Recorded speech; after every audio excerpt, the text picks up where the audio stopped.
Week 3 of the Apocalypse. And here's our rules for reading Revelation to keep in the background. The images are illustrative, not predictive. The story is cyclical, not linear. And Revelation is actually hopeful, not apocalyptic. But today we begin the second cycle of the story. And that means that we are moving from the personal to the political, and the images are going to start to scale up accordingly. So things are going to get weirder, they're going to get more apocalyptic, and things are going to be a little harder to make sense of as we go. But the key, as always in Revelation, is to not get stuck. If you stop in the middle of a scene and you try to make sense of what you're reading, you won't end up where John wants you to be. Because the strategy in Revelation is over and over again misdirection. It's to build up your expectation and then flip it upside down. And if you get stuck in the build-up and you don't get through to the flip, then you're going to get stuck in the wrong spot. Anyone remember the movie The Prestige? Right? Great movie with Christian Bale and Wolverine playing dueling magicians. You should watch it if you haven't seen it. By the way, anyone else ever seen the movie The Illusionist? Also about magicians. Also came out at the same time. The Prestige was set in Europe in 1890, but The Illusionist was set in Europe in 1889. So some similarities, sure. One big difference being that The Illusionist was bad, not a good movie. So one person here loved The Illusionist, and they're like, oh, I'm sad now. Sorry, it wasn't a good movie. By the way, always amuses me when studios do this. I imagine someone sitting around in a boardroom saying, wait, they're going to make a historical magician movie? I mean, we can't let them have a monopoly on 19th century handsome magician fandom. Someone get me Jessica Biel and the guy who used to be the Hulk. We're making a movie too. I don't know. Anyway, in The Prestige, which was a good movie, the movie gets its name from the way that a magician works the trick. There's 3 parts. There's the pledge. This is where the magician shows you something you've come to expect, in this case, maybe a rabbit. There's the turn, where the magician makes the rabbit disappear. And if all goes well, you're suitably impressed with this and you missed the sleight of hand, but the trick isn't actually done yet. Because nobody wants to leave the show after the woman has been cut in half or after the rabbit has been disappeared. You need the final step. And that is the Prestige, where the magician brings you back to where it all started.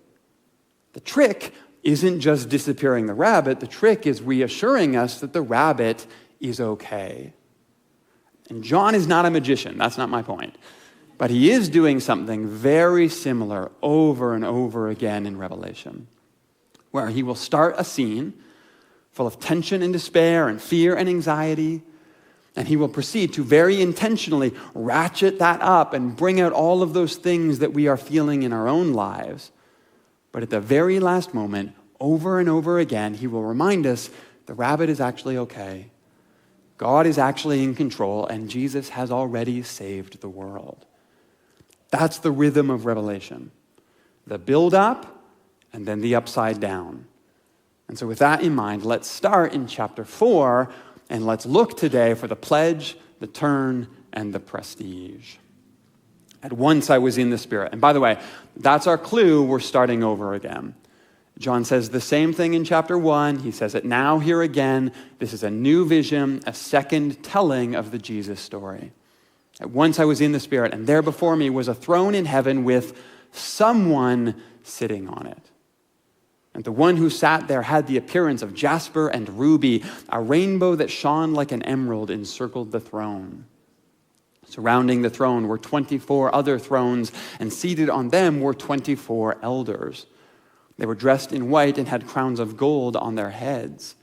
From the throne came flashes of lightning, rumblings, peals of thunder.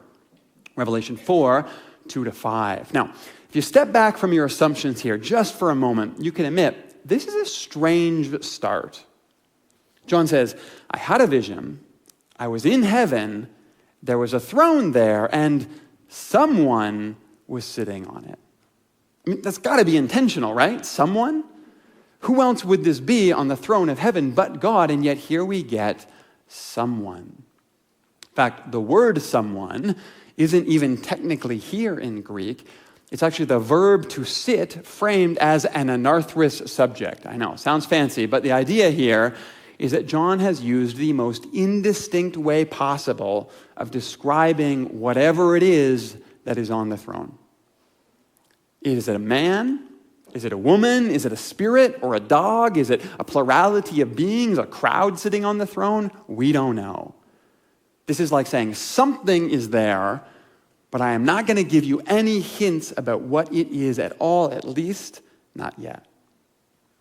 Because next we read this, that the one who sat there had the appearance of jasper and ruby. Now, when I think of Jasper, I immediately think of that beautiful little town in northern Alberta, and because of that, I imagine Jasper always for me as the color green, which apparently it can be. It's Jasper SW6216 in the Sherwin-Williams paint locator if you're interested, but the stone jasper is not green at all, at least not usually. It generally looks more like this. So it's very red.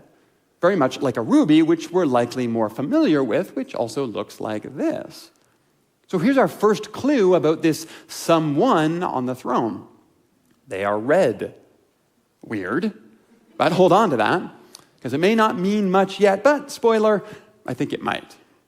Next, we hear that surrounding the throne were 24 other thrones, and seated on them were 24 elders.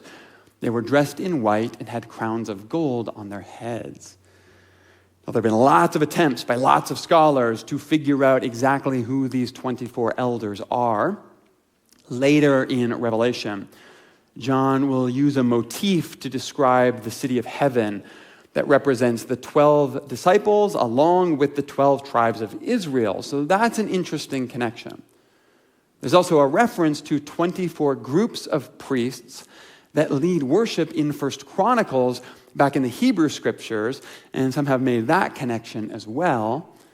But both of those possibilities are a bit of a stretch because of this term presbyteroi, translated elders here. That's an idea that is borrowed from Greco-Roman thought, not from Hebrew worship. So let's keep going. From the throne came flashes of lightning, rumblings and peals of thunder. This is a bit of a scary scene, but we're starting to get a bit of an image here. This someone is red. This someone is surrounded by 24 worshiping dignitaries in golden crowns wearing white, and this someone rules with threats of lightning and thunder. That means it's time for a bit of a history lesson. By the time of Jesus, Rome had fallen into a civil war, before the time of Jesus, And Julius Caesar had been assassinated, and different factions had vied for control of the emperor, but eventually it was Julius' nephew Octavian who defeated Mark Antony and took control of the empire. Now, Octavian renamed himself Caesar Augustus when he did this. That's probably how you've heard of him. But what you have to understand is that Augustus was absolutely revered in Rome because he ended a long and bloody civil war. He very literally brought peace to the world as far as they were concerned. Now, he did that through a lot of war and a lot of violence, but the narrative in Rome was peace. And Augustus, being a good politician, as well as a very good strategist, seized on this opportunity.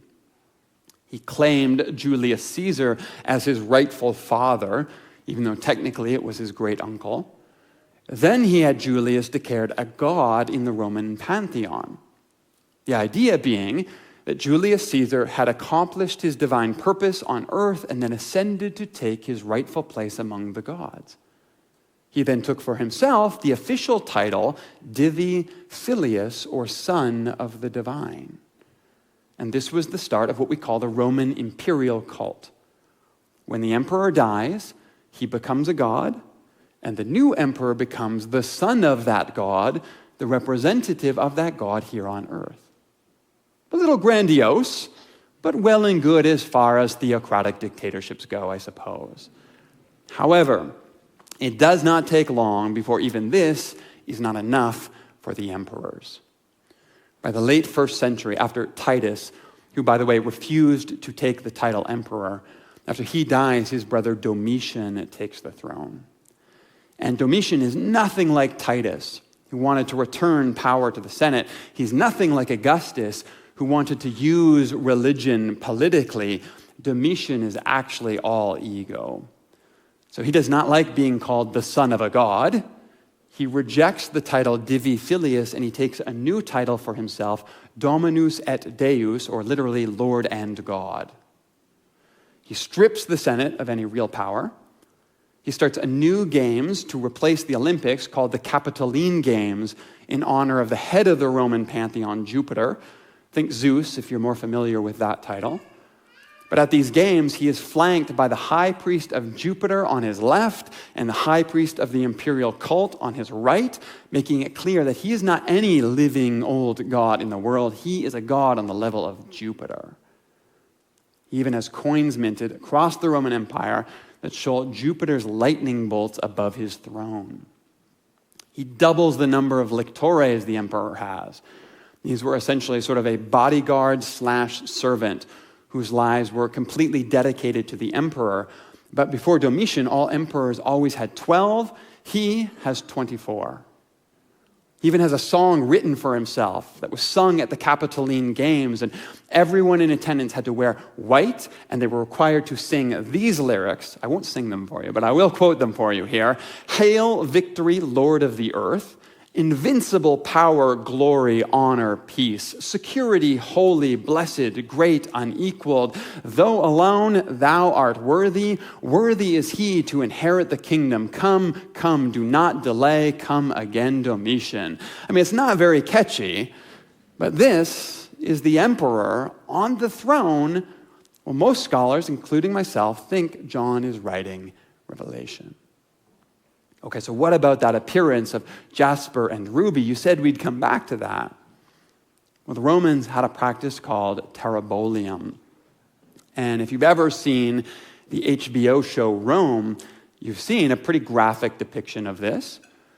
The emperor would stand under a huge slotted floor, and above him a bull would be brought in and sacrificed. All of the blood, massive amounts of blood from this huge bull would run down through the floor over the emperor being baptized.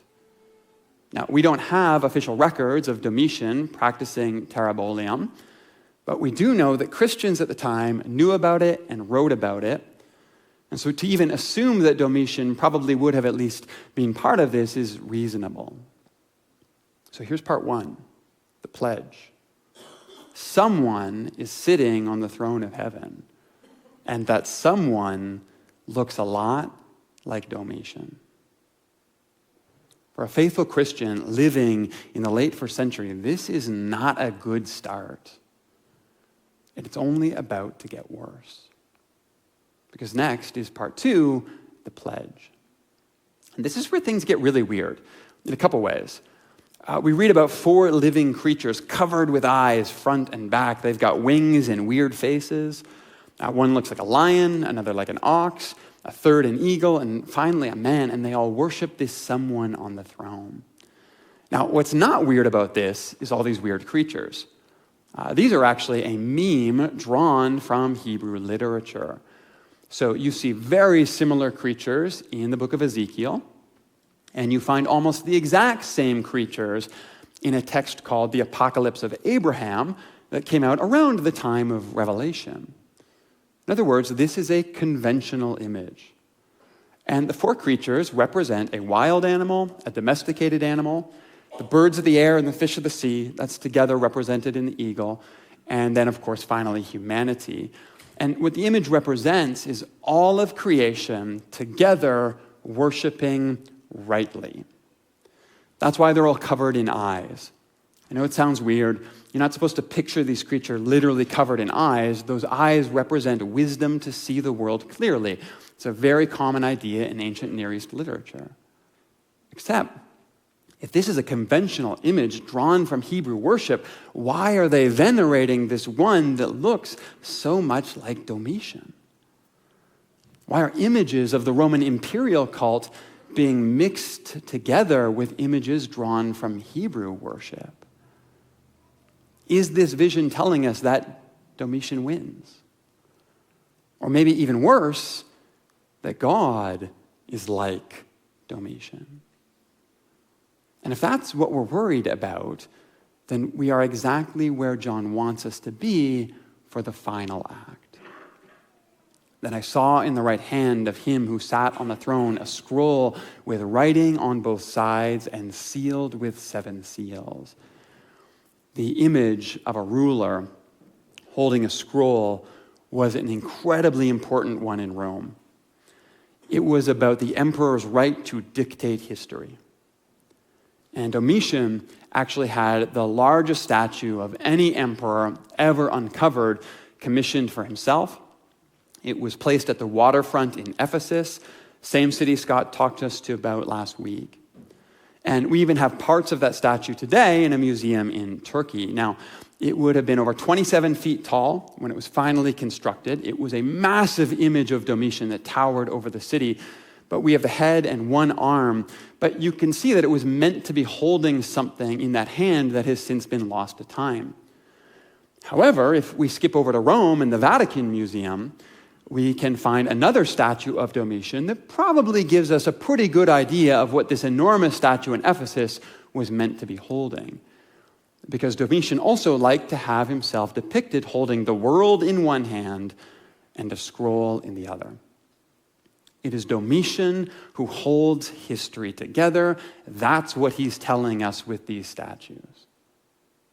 Except, I saw a mighty angel proclaim in a loud voice, "Who is worthy to break the seals and open the scroll?" But no one in heaven or on the earth or under the earth could open the scroll or even look inside it.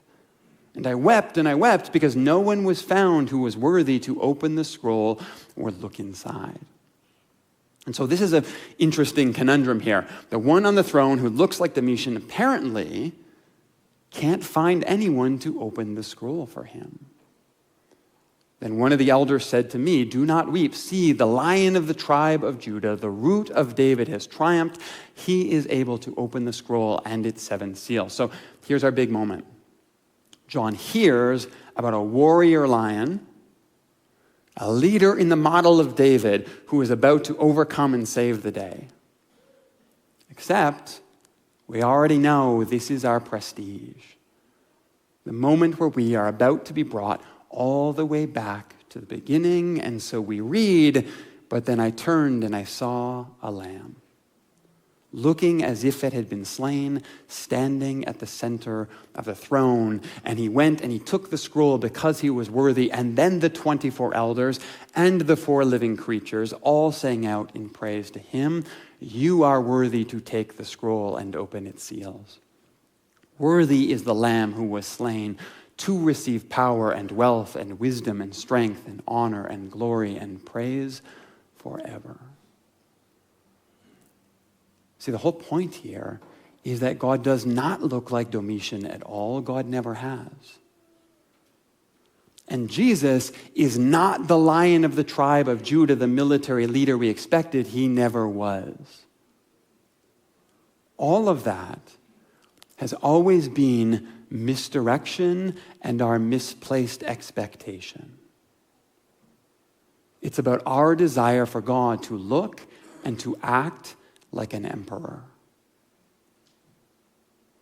But all of it now is undone with God, completely revealed to us in Jesus. As Revelation scholar David Barr says, "With the reveal of the Lamb, a more complete reversal of value would be hard to imagine. Everything is turned upside down.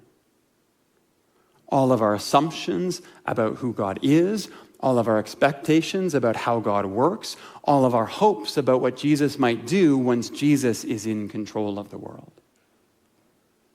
Because God wins not through domination like Domitian, but through self-sacrifice because Jesus looks like God." Or another way of saying it, God looks like Jesus. This is how God overcomes the world. Not with rumblings and peals of thunder, not with domination like Domitian, but through the self-sacrifice of the Lamb. Everything in this scene that we've been reading, it's all misdirection, leading you to the reveal of the Lamb, because John knows that sometimes what we really want is for God to act less like a savior and more like a dictator. And this is where all of our fascination with power strikes me as profoundly myopic. Don't get me wrong, I get it. I mean, when you have a little power, it's enticing, and when you have a lot of power, it's intoxicating. But when you have infinite power, like honestly, imagine that for a moment. Infinite, unmitigated power over everything, the ability to call galaxies out of nothing.